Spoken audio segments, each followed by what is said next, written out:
அனைவருக்கும் வணக்கம்.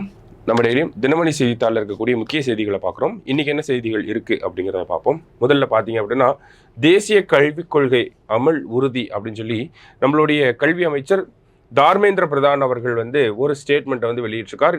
ஒரு சர்ச்சை போய்கிட்டு இருக்கு இல்லையா?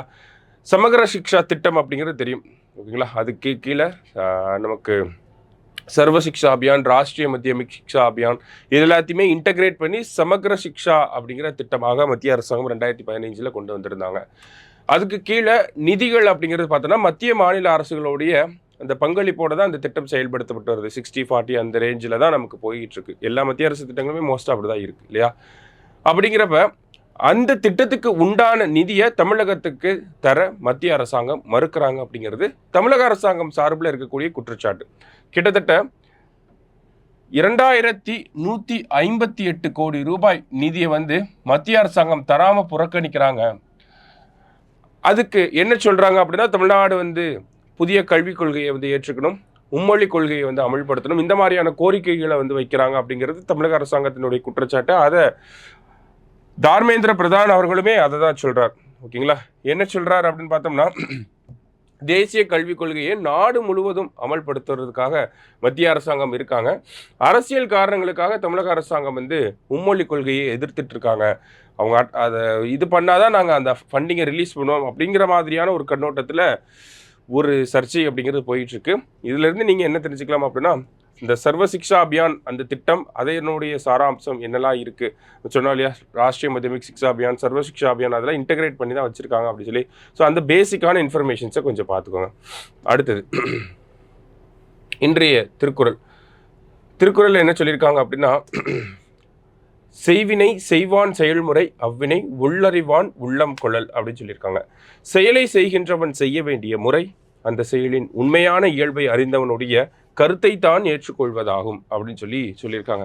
ஸோ ஒரு செயலை நம்ம செய்ய போகிறோம் அப்படின்னா, இதுக்கு முன்னாடி அந்த செயலை சிறப்பாக செஞ்சு அந்த ஒரு செயலுக்குன்னு இருக்கக்கூடிய ஆட்கள் கிட்ட ஒரு சில ஆலோசனைகளை பெற்றுக்கொள்ளணும் அப்படிங்கிறத இந்த இடத்துல சொல்கிறாங்க, சரிங்களா? ஒரு விஷயத்த ஒருத்தர் நல்லா பண்ணுறாருன்னா அவர்கிட்ட அட்வைஸ் வாங்கிட்டு நம்ம அதை பண்ணணும் அப்படிங்கிறது, சரிங்களா?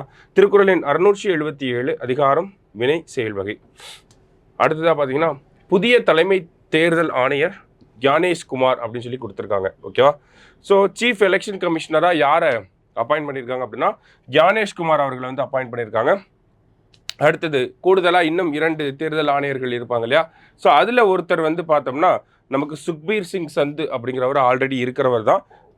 இன்னொருத்தர் யார் அப்படின்னு பார்த்தோம்னா விவேக் ஜோஷி அப்படிங்கிற இவரையும் நேற்று அப்பாயிண்ட் பண்ணியிருக்காங்க, சரிங்களா? தேர்ந்தெடுத்திருக்காங்க. ஸோ இந்த செலெக்ஷனுக்குன்னு ஒரு செலெக்ஷன் கமிட்டி அப்படிங்கிறது இருக்குது, ஓகேங்களா? தேர்தல் ஆணையர்களை தேர்ந்தெடுக்கக்கூடிய ஒரு தேர்வு குழு அப்படிங்கிறது இருக்குது. அதில் யாரெல்லாம் இருப்பாங்க அப்படின்னா, பிரைம் மினிஸ்டர் இருப்பார், அவர் தான் சேர்பர்சன் அந்த டீமுக்கு. அடுத்தது ஒரு கேபினெட் மினிஸ்டர் இருப்பார், நாமினேட்டட் பை பிரைம் மினிஸ்டர், சரியா? மூணாவதாக யார் இருப்பாங்க அப்படின்னு பார்த்தோம்னா, லோக்சபாவோட எதிர்கட்சி தலைவர், லீடர் ஆஃப் ஆப்போசிஷன் இன் லோக்சபா, இந்த இடத்துல ராகுல் காந்தி, சரிங்களா? ஸோ இவங்கெல்லாம் இருப்பாங்க. இவங்கெல்லாம் சேர்ந்து தான் இந்த மாதிரி நபர்களை தேர்ந்தெடுக்கிறாங்க, சரியா? அடுத்ததாக பார்த்தீங்கன்னா, நம்மளுடைய ஞானேஷ்குமார் அவர் தான் இப்போ சீஃப் எலெக்ஷன் கமிஷனராக இருக்கார் இல்லையா?